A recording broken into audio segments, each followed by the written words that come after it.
Okay, I know last time we met, you were talking about y'all had some really, you and your council had put together some really grand strategic plans on things going on in Williamston. Let's talk about what's happening in Williamston in the spring and the summer of this year. So in the spring, we had our concert series. We had 3 separate groups sponsored by Envision Williamston come out and play. Those were very well attended in the park. We had some really nice, cool weather that we were able to enjoy and sit out and listen to some music and have a good time. Lots of families got to come out, play pickleball, and enjoy the park and all of our amenities and listen to some live music. And then we most recently had Spring Water Festival that came up just a couple weekends ago. It was very well attended. It was hot, but very well attended, and a lot of good time had by all. Before we go away from the park, that park is, I mean, sort of the signature landmark for Williamston. The entire town was founded around it. Remind people who may have missed this, we have a lot of newcomers, exactly why that park's so important. So it's the oldest public park in the United States, or the second. We're in run, I think we're Boston Commons, I think maybe it is. But regardless, our park was built in 1842, was donated as a public park in 1842. So a lot of history behind the park, and obviously the town was founded around the Mineral Spring and Williamston Park. So a lot of historical significance and a lot of good memories out there in that park for many, many people. And there was a big hotel here, right? Yeah, the Mammoth Hotel. So the Mammoth Hotel was built in the mid-1800s, shortly after the park was founded. You had the spring obviously came up, and word gotten around that spring had medicinal healing qualities, so people travel from all around. The railroad had just started coming through here, so obviously people were able to be mobile across the country. So we had droves and droves of people came to Williamston, and the Mammoth Hotel was built to accommodate them. You had fine dining, dancing, about any kind of high-end amenity that you would ever expect in a small town. And Williamston became known as the Saratoga of the South for those healing springs. And the hotel burned, though, at some point. The hotel did burn down. It's such a shame that we don't still have that hotel here. But we still have the spring here, and lots of people still come out. Matter of fact, during Spring Water Festival, council was filling up cups and passing them out. The spring water, I think you might have even covered that, Greg. And a guy came from Westminster. He drives once a week and fills up glass jugs with the spring water. And it's fantastic. We enjoy the spring water very much. And let's talk about housing. Y'all have had quite a few housing starts since the beginning of the year, right? Yeah, so then they're going up quick too. So right by Palmetto Middle School, there at the corner of Middleton and Minor Street, we've had Palmetto Point went up, and I want to say there's 30, 40 homes, of which 10 are under construction right this minute, roughly 10. So that's a pretty decent development, very nice development with curb and gutter. That's one thing that we're starting to require in these new subdivisions that are coming up. We don't mind the growth. We just want it to be quality growth. We don't want row home builders to come in and throw something up, make a quick buck and out the door. We want these to be long-term domiciles that people can come and will be nice for many, many years to come. We're pretty adamant about green space, keeping green space there available. Again, we don't mind the growth. We just want it to be quality growth. And is the demand for housing in Williamston continuing to grow? I think statewide it's kind of slowed just a little bit, or at least quelled some. We have not seen that in Williamston so far. As quick as you can get it built, or it goes on the market, home sale, within just a couple of days. Generally more than asking price. So that tells you that our area is definitely continuing to grow, and I think a lot of that can be attributed to our school system. Anderson School District 1, they're second to none in the state. And we see tons and tons of people just moving into the area specifically for the school system. I think that's tremendously important if you have children, that they have good schools to attend. Any of the other objectives y'all had for the first part of the year that y'all were able to accomplish? Yeah, so a couple of things. You mentioned housing. We'll go back to our housing. Saratoga Oaks and Saratoga Villages, both of those have broken ground over on Brock Lane. They've done the tree clearing. Now they're going through de-stumping the area. Getting ready to do some site work and plans preparation for those homes to go up there. And I want to say there's 60 some odd homes, 30 in each one of the Saratoga Oaks and 30 in Saratoga Villages. And then Mahaffey just got its final permitting there. I believe it's 80 something homes. They had to do some stormwater permitting for DHEC. I think that was their final step. That has taken place. Big Creek Station, let's talk about it. Big Creek Station is going to incorporate our old historic depot. We're not selling the historic depot. but we are allowing a developer to come in and upfit that depot in exchange, at their expense, in exchange for free lease of that structure for a period of time, depending on how much their investment is as to how long they get that free lease. But in addition, they're incorporating that area in another 5 acres that includes their old water treatment plant back behind the fire department. That collectively will be called Big Creek Station, and they have a lot of great ideas that plan to go there. Stay tuned. We just got the final survey back on it, and they've met our approval and submitted that last week. So I would expect they're going to get the low-lying fruit first, which is going to be the depot. That structure won't change. They're going to do some paint, some upfit, potentially a deck, potentially a walk bridge that will go back across Big Creek and would end up back over by the water treatment plant. Again, part of that collectively will be Big Creek Station. So the model, it will be very, very similar to Hampton Station in Greenville, if you're familiar with that. So we expect to have several good name brand tenants that will be there that will be a draw to the area. The mission of the developers is to have something unique that people want to come to Williamston for. If you wake up on Saturday morning and you live in, let's say, Travelers Rest, I can't imagine people would get up and get their wife and kids together and say, let's go to Williamston, unless it's one of the festivals or something like that.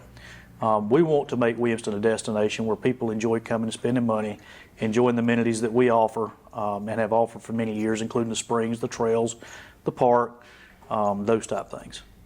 And what role does Envision Williamston play in these kind of plans? So Envision Williamston, as far as planning, they don't necessarily play a role. What they do play a role in is things like our events, also with like adopting the shelters, putting together that collaborative effort between the community and the town itself, particularly with events. That's where they really shine. Winter Wonderland is coming up very soon. That's their signature event that they have each year, and like I said, brings thousands of people to Williamston. Well, let's go ahead and talk about the events for the rest of the year. We got that. That's the Saturday after Thanksgiving. Is that correct? Winter Wonderland will be 11/26, so November the 26th. I don't know. I believe that's actually a Sunday. I think, but I could be wrong. So you talk about the events that's coming up. On 21 October, we've got Boo in the Park. That's obviously where we'll have thousands of kids will come out to Mineral Spring Park. We'll have several businesses and vendors and stuff set up that'll be distributing candy. Everybody bring their newest costume, and they'll do some contests and stuff like that to judge costumes. Boy, the lines are long for that too. Oh my word! So last year, instead of them just lining up down Main Street, we routed them around through the park loop, and we ended up almost doubling back on itself. So that tells you there's thousands of kids and their parents and stuff comes out to enjoy that. Again, some of you churches will be giving out hot dogs and water and stuff like that. So a lot of fun to be had by all. So that's on October 21st. On the October the 20th, we'll have the Palmetto Business Association golf tournament. I believe that's held at Saluda Valley this year.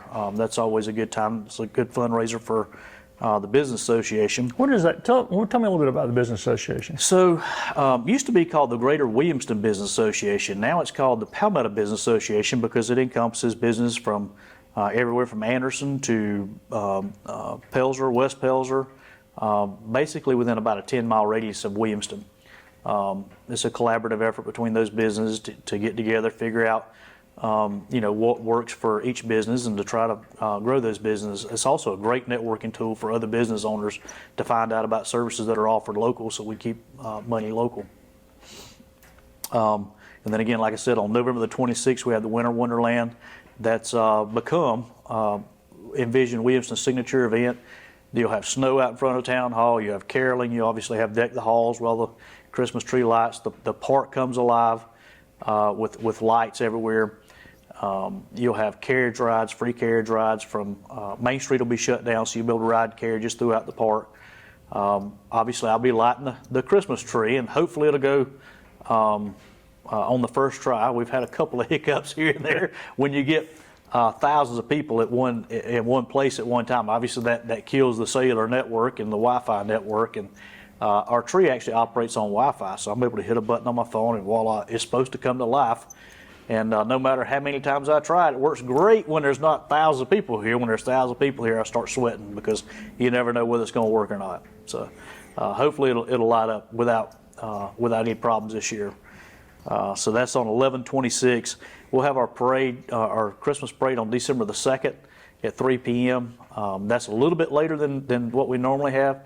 So hopefully you'll be able to see the lights a little bit better toward the evening. The floats and stuff that'll be decorated with the lights, you'll be able to see them a little bit better than a noon or a 2 o'clock parade, which we normally do. What about other things that you and council have identified for the last part of the year here? Anything else y'all want to see accomplished before January? So we've got a couple things. We're doing some major improvements down at Brookdale Park. That's a community park located in the historically African American community. A couple things that we've done. We bought some brand new basketball goals. Myself and town staff have got those installed.